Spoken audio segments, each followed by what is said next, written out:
Cette photo est apparue sur Terre près d'une heure après avoir été prise.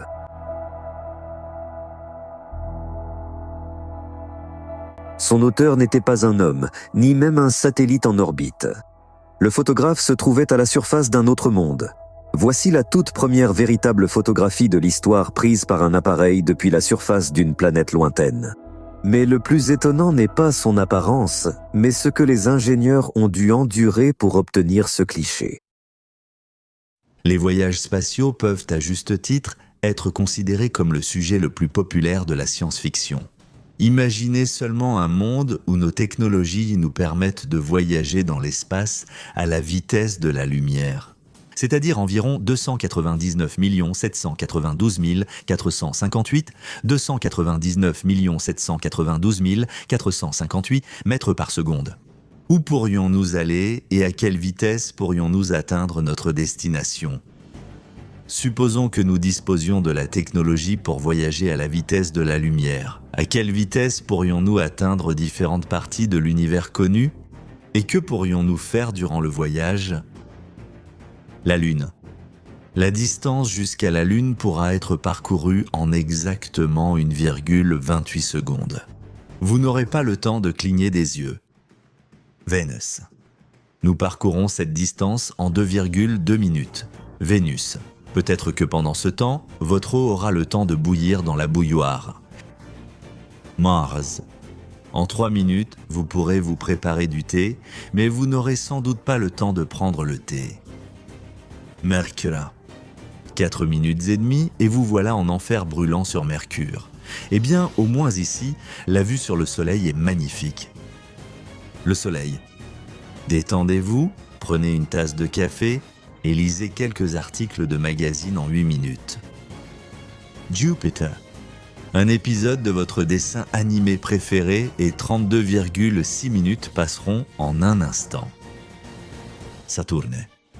Regardez à nouveau le dernier épisode de Game of Thrones. Vous avez environ 1 heure pour le regarder et vous indigner de la fin de la série. Uranus. Regardez l'un des films de la trilogie Le Seigneur des Anneaux ou quelques épisodes de Game of Thrones, vous avez 2 heures écart. Neptune.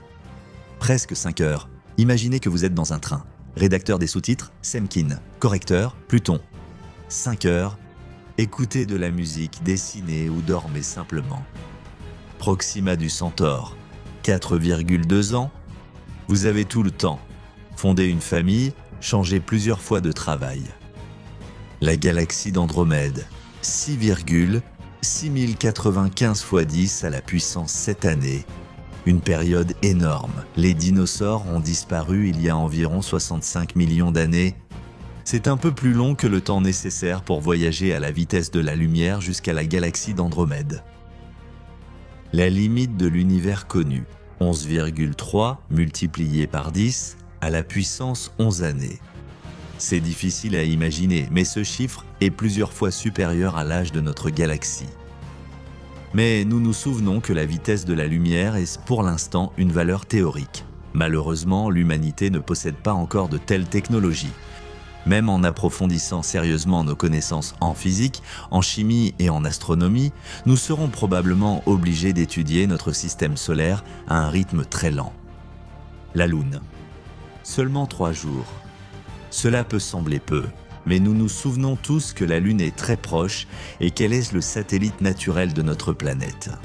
De plus, l'humanité a déjà l'expérience de l'alunissage. Le 24 juillet 1969, les astronautes américains, membres de l'expédition Apollo 11, ont pour la première fois dans l'histoire regardé la Terre depuis la surface d'un autre monde. Vénus. Attendez 15 mois et vous vous retrouverez sur l'une des planètes les plus inhospitalières de notre système solaire. Mars. Le voyage vers Mars prendra environ 7 mois, mais cette durée peut augmenter en fonction de l'éloignement de la planète rouge. Jupiter. Peut-être que l'importance de la géante gazeuse pour l'avenir de l'humanité semble discutable. Mais l'intérêt pour les satellites de Jupiter est vraiment très grand. Le voyage vers Europe prendra environ 6 ans, comme l'a prouvé la sonde de recherche de la NASA Galileo. Mercure. La sonde interplanétaire américaine Messagère a atteint Mercure en 6 ans et demi. Son vol s'est terminé en 2015 et la sonde s'est écrasée à la surface de la planète brûlante. Saturne. La sonde interplanétaire automatique Cassini est arrivée jusqu'à Saturne et a même exploré certains de ses satellites en 7 ans. La sonde a été lancée en 1997 et s'est approchée des satellites de Saturne en 2004. Fait intéressant, l'atterrisseur appelé Huygens a réussi à se poser à cette époque sur la surface de Titan. Après tous ces exploits scientifiques, la sonde spatiale a effectué plusieurs corrections de son orbite autour de Saturne. Et le 15 septembre 2017, elle est entrée dans son atmosphère pour y rester à jamais. Uranus. La sonde spatiale voyagée a atteint Uranus en environ 8 ans et demi. Neptune. Vous voulez aller sur Neptune ? Cela vous prendra 12 ans. C'est précisément après la rencontre avec Neptune que la sonde Voyager 2 a dévié de sa trajectoire. Désormais, sa trajectoire le mène au-delà du système solaire. Pluton. La sonde automatique Nouveaux Horizons a atteint Pluton en environ 9 ans et demi. Ainsi, il nous faudra environ 40 ans pour atteindre les limites du système solaire et environ 80 000 ans pour atteindre l'étoile la plus proche, Proxima du Centaure. La mission vers la galaxie d'Andromède durera 749 millions de milles. Et qu'en est-il du voyage jusqu'à la frontière de l'univers connu ? Les scientifiques ne peuvent que théoriquement avancer le chiffre de 225 trillions d'années, dommage que nous ne puissions toujours pas dépasser la barrière de la vitesse de la lumière.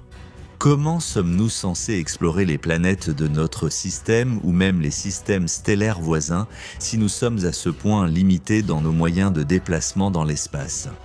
On place nos espoirs dans les scientifiques du futur qui, sinon eux, aidera à transformer l'univers en une véritable autoroute supraluminique. En lointaine 1997, une sonde spatiale nommée Cassini a été lancée depuis la Terre. Sa trajectoire traversait l'obscurité et le silence en direction du géant gazeux ceinturé d'anneaux multicolores, Saturne. Ce n'est qu'en 2004 que l'objectif a été atteint et le travail de collecte de données, prévu par les astronomes terrestres, a commencé. Les années ont passé et maintenant le seul satellite artificiel de Saturne est proche de la fin. Beaucoup de gens souhaitent lever le voile sur l'avenir et savoir quand viendra la dernière heure de leur existence. Les créateurs de Cassini ont tranché cette question pour l'appareil dès la fin du siècle dernier, avant le lancement de la sonde. L'événement fatal est prévu pour le 15 septembre 2017. Qu'a donc accompli ce légendaire appareil pendant tout ce temps ? En étudiant Saturne, ses anneaux et ses satellites, Cassini a découvert de nombreux détails fascinants qu'il aurait été impossible d'observer autrement. Des lacs extraterrestres. Par exemple, sur Titan, le plus grand satellite de Saturne, la sonde a observé des lacs de méthane. À ce jour, c'est le seul endroit du système solaire où des plans d'eau particuliers ont été découverts, à part, bien sûr, la Terre. La glace des astéroïdes. Sur un petit satellite ressemblant à un astéroïde nommé Phoebe, Cassini a détecté des taches blanches qui ressemblent fortement à de la glace. Ce ne sont que les découvertes les plus banales. Les phénomènes les plus étranges et inexplicables ont été les soi-disant rayons dans les anneaux de Saturne et les sons de la planète.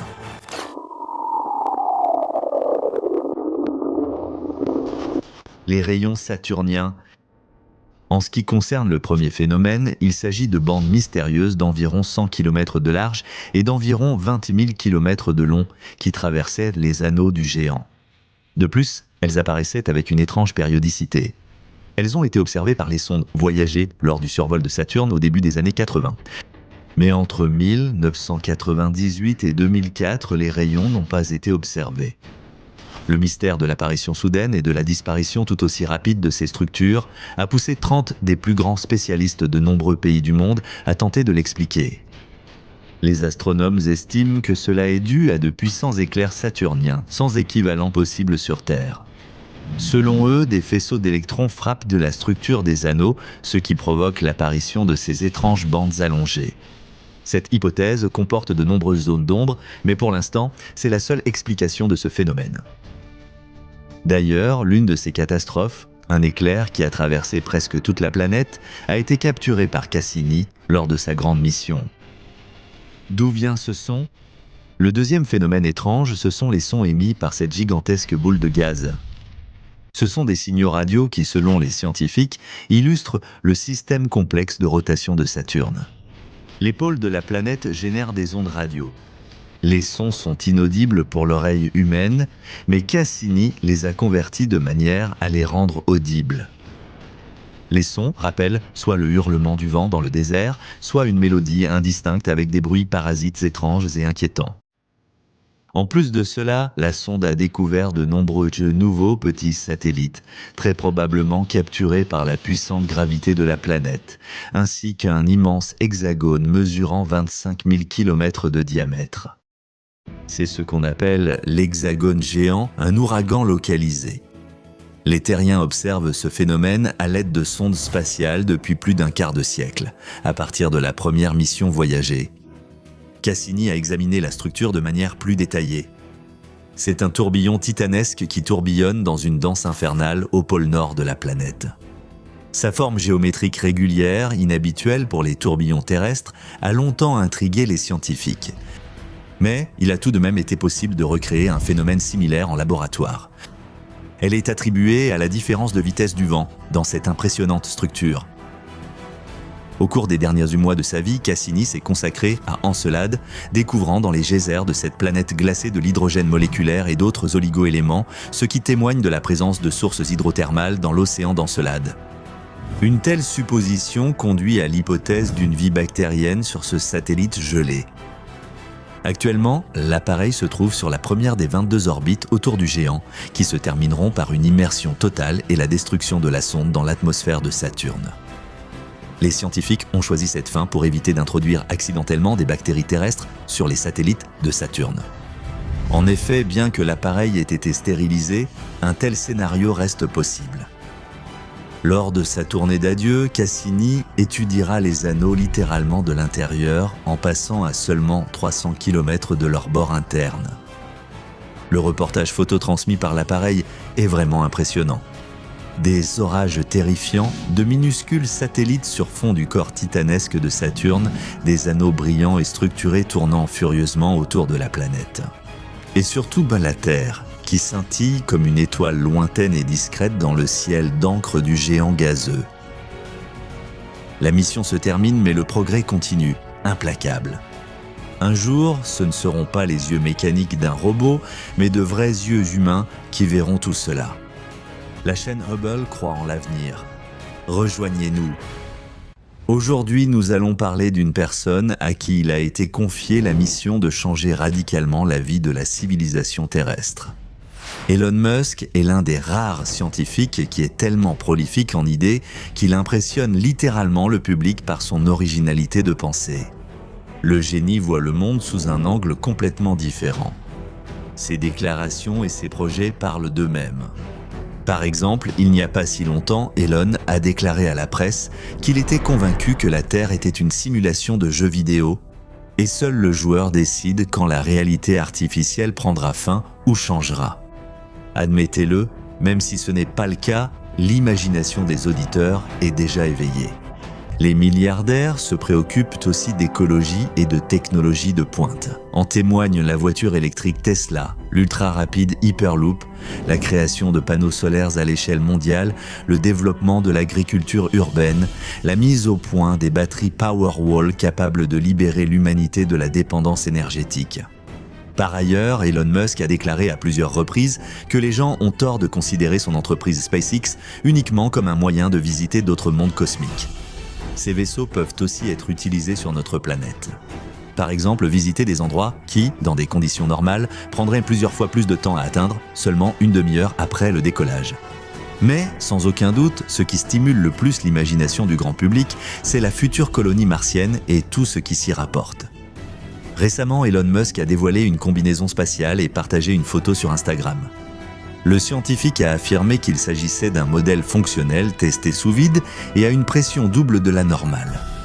Musk a souligné qu'il avait été très difficile d'allier technicité et esthétique dans un seul produit.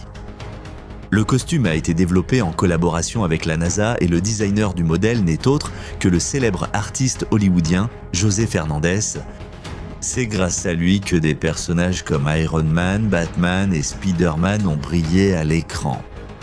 C'est précisément cette combinaison spatiale qui est prévue pour les astronautes qui voyageront à bord du vaisseau Dragon vers l'ISS. La combinaison est équipée d'un casque confortable offrant un large champ de vision, de chaussures légères, de gants ergonomiques et de zones souples placées à des endroits spécifiques du costume pour permettre aux astronautes de se déplacer plus librement. Il est déclaré que cette combinaison spatiale est conçue pour sauver la vie de l'astronaute en cas de dépressurisation du vaisseau. Mais une seule combinaison spatiale ne suffit pas pour aller quelque part. C'est pourquoi Elon Musk a lancé le développement de la fusée réutilisable BFR, la plus puissante. Ensuite, il y a quelques faits sur l'appareil qui n'a encore eu aucun équivalent dans l'histoire de la planète. Les dimensions. Son diamètre est de 12 mètres et sa hauteur de 122 mètres. La précision.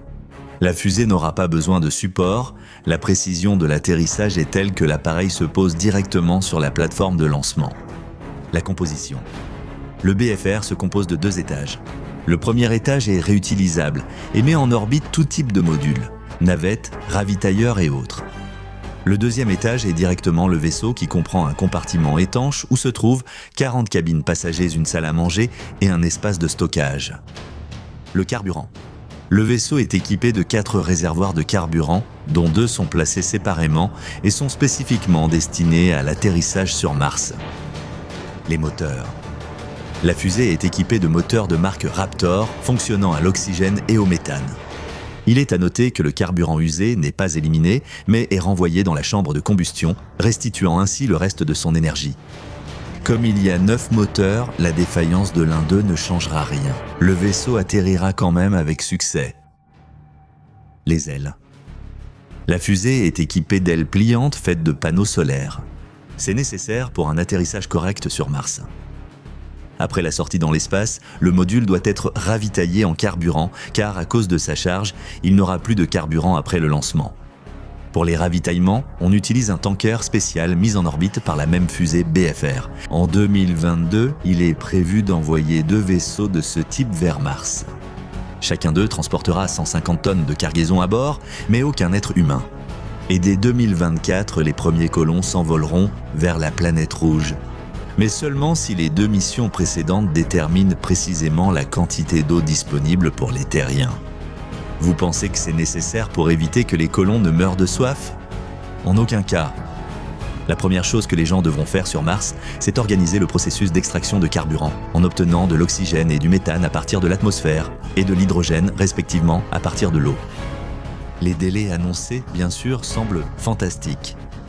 Et 2022 ainsi que 2024... Surtout si l'on considère qu'il n'est possible de partir de la Terre vers Mars qu'une fois tous les 25 mois, en raison des particularités de l'alignement de nos planètes. Ainsi, les vaisseaux prévus pour être envoyés vers Mars devront pouvoir accueillir 100 personnes chacun, en plus d'une énorme quantité de marchandises. En effet, sur la planète rouge, les colons devront construire une véritable ville avec tout ce qu'il faut, des aciéries jusqu'aux pizzerias. Selon Elon Musk, une telle ville fonctionnerait parfaitement et serait autosuffisante avec une population d'1 million d'habitants. Ensuite, il suffit de faire des calculs simples. Si un seul vaisseau faisait la navette entre la Terre et Mars tous les 2 ans, il lui faudrait 10 000 vols pour transporter 1 million de personnes sur Mars. Cependant, SpaceX prévoit de construire 1000 vaisseaux de ce type. Ainsi, la population de la planète voisine atteindra 1 million d'habitants dans une période de 40 à 100 ans après le premier vol. Et selon Elon Musk, ce moment n'est pas si loin. Combien de temps durera le voyage? Un vol à une vitesse de 6 km par seconde prendra 81 jours. À l'avenir, cependant, ce temps sera réduit à environ 30 jours.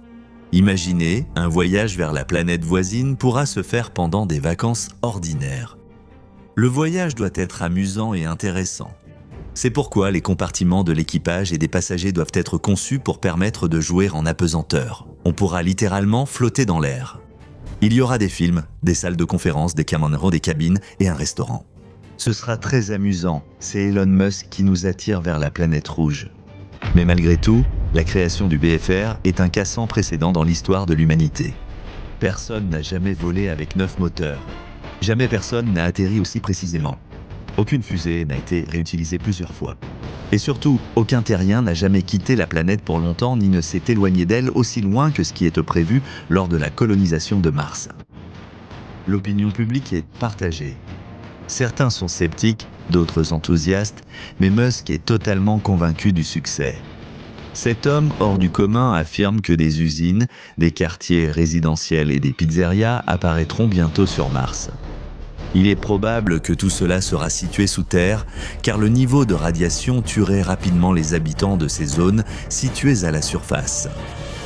Les scientifiques ne se réjouissent pas sans réfléchir, mais avertissent également que le risque du premier vol est mortel. Bien qu'ils assurent que Mars n'est pas le pire endroit pour mourir. Nous entendrons sûrement encore parler des idées de cette personne progressiste. Rappelons que Christophe Colomb était aussi considéré comme fou à son époque. Le monde qui nous entoure n'est pas simple, même à première vue. Et si l'on essaie d'approfondir, ne serait-ce qu'un peu les nuances de sa structure, il devient évident que nous n'en savons pratiquement rien. En conséquence, de nombreuses théories sur l'origine de l'univers tel que nous le connaissons apparaissent. Parmi elles, la plus exotique et la plus difficile à comprendre est la théorie des cordes. Elle repose sur la combinaison de la mécanique quantique et de la théorie de la relativité, dont les lois en physique traditionnelle diffèrent considérablement et se contredisent de souvent. Pour simplifier, les particules de la matière dans l'univers se divisent en fermions, électrons, neutrinos et similaires, ainsi qu'en bosons. Ainsi, ces particules de matière et leurs homologues du groupe des bosons, selon cette théorie, proviennent précisément des vibrations de cordes cosmiques ultramicroscopiques, 1 milliard de fois plus petites qu'un proton dispersé dans l'espace. Leur formation sillonne l'espace à une vitesse supérieure à celle de la lumière, ce qui est en principe impossible du point de vue de la science orthodoxe. Les physiciens expliquent cela par le fait que les cordes sont composées de tachyons, des particules à masse imaginaire, dont la preuve expérimentale est peu probable même dans un avenir lointain. La théorie des cordes suscite de grands espoirs, car elle est considérée comme une candidate au titre de théorie du tout sur laquelle Einstein a travaillé pendant plusieurs décennies. Mais si, en termes mathématiques, tout semble assez cohérent, en pratique, des problèmes apparaissent. Dans notre espace, à 4 dimensions, la théorie des cordes ne fonctionne pas. Pour que les pièces du puzzle s'assemblent, il faut de 10 à 26 dimensions. Pour nous qui voyons tout en 3 dimensions sur la carte du temps, il est presque impossible d'imaginer cela. Où disparaissent les autres dimensions, disons les 6, s'il y en a 10 au total? Selon la théorie des cordes, elles peuvent disparaître de notre champ de vision de centaines de milliards de façons. Qu'est-ce que cela signifie dans la réalité? Cela signifie qu'il existe autour de nous une infinité d'univers qui possèdent différentes caractéristiques, lois physiques, taille et autres particularités, mais qui n'entrent pas en contact avec notre monde. Par exemple, l'un d'eux peut contenir 2 vecteurs temporels. Imaginez un événement temporel à 2 dimensions. C'est de la folie du point de vue d'une personne vivant dans notre monde. Nous pensons que le temps est un rayon qui va du passé vers le futur et que seul le présent existe réellement. Mais la théorie du tout implique la réalité du passé, du futur et du présent. C'est juste que les gens ne voient qu'un certain segment, comme s'il était éclairé par la lumière d'une lampe de poche dans l'obscurité. Il s'avère que si dans l'un des univers alternatifs, il existe 2 axes temporels, alors un observateur, à leur intersection, observera un phénomène unique, l'arrêt complet du temps. Mais comment ces billions d'univers apparaissent-ils ? La théorie des cordes explique cela par le fait que des membranes unidimensionnelles ou des brânes multidimensionnelles, comme les appelle la théorie M, entrent périodiquement en collision, engendrant de nouveaux mondes qui sont enfermés dans le méga-univers. Mais le plus étonnant n'est même pas cela, c'est que si l'on imagine par exemple un monde à 10 dimensions, il devrait contenir toutes les lois physiques et toutes les particules possibles. Ainsi, dans la 10e dimension, les cordes vibrent de façon mesurée et entrent périodiquement en collision. Mais cela ne signifie pas qu'une seule corde existe simultanément dans chaque univers parmi les nombreux trillions, y compris dans notre monde. Vivre avec cette connaissance est extrêmement difficile. Tant qu'une personne voyage du point, appelé naissance, jusqu'à la station mort, elle est incapable d'arrêter de penser. Cela signifie que de nouvelles théories surgiront, puis disparaîtront. Et peut-être que, dans l'imagination enflammée de quelqu'un, surgira celle-là même, la seule véritable qui expliquera l'organisation du monde de manière claire et simple, comme tout ce qui est génial. La chaîne Hubble attend vos avis, vos likes et vos abonnements, ainsi que vos suggestions concernant les thèmes des prochaines vidéos.